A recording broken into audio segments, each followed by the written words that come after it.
चार चार लोग महाराज अमेरिका से पढ़ के आए।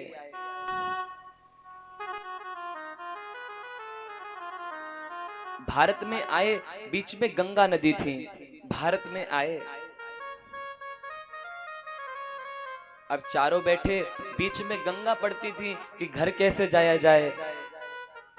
तो भैया चारों ने नाविक जो नाव चलाता है तो उससे कहा भैया हमें उस पार छोड़ दो। नाविक ने कहा ठीक है। नाविक ने बैठाया। अब भैया जो चार लोग थे ना, चारों ने क्या किया, नाविक से पूछा एक एक करके। एक ने पूछा नाविक तुमने कभी अंग्रेजी पढ़ी है? नाविक ने कहा भाई साहब हमने कभी अंग्रेजी नहीं पढ़ी, हम तो कभी पढ़े ही नहीं है। तो उस व्यक्ति ने कहा तुमने इंग्लिश नहीं पढ़ी, तुमने अंग्रेजी नहीं पढ़ी, तो तुम्हारा 25% जीवन व्यर्थ चला गया। नाविक ने कहा अच्छा भैया ये भी होता है। तब तक भैया दूसरे ने कहा आपने भूगोल पढ़ी? नाविक ने कहा हमको देखने तक को नहीं मिली, ये होता क्या है? नहीं महाराज हमने नहीं पढ़ी। उसने भी बोल दिया भैया आपका भी 25% जीवन व्यर्थ चला गया। अब नाविक ने कहा क्या करें, यही काम ही है हमारा, यही कार्य ही है।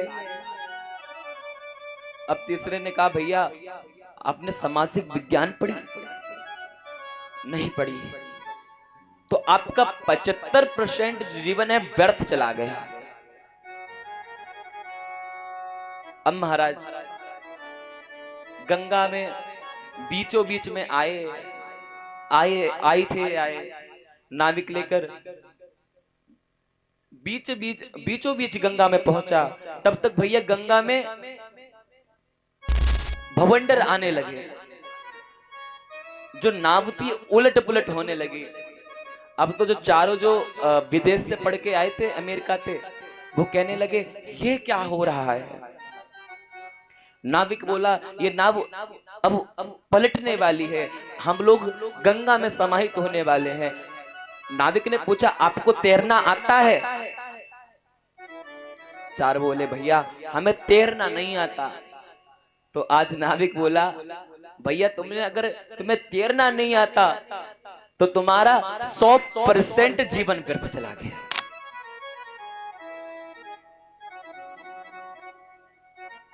अर्थात कहने का तात्पर्य यही है, अंग्रेजी, सामाजिक विज्ञान आदि आदि जो जानकारियां आदि आदि पुस्तकें हैं इन्हें पढ़ना चाहिए, लेकिन अध्यात्म को नहीं छोड़ना चाहिए। जब तक आपके पास अध्यात्म नहीं होगा तब तक भैया आपका विकास नहीं हो पाएगा।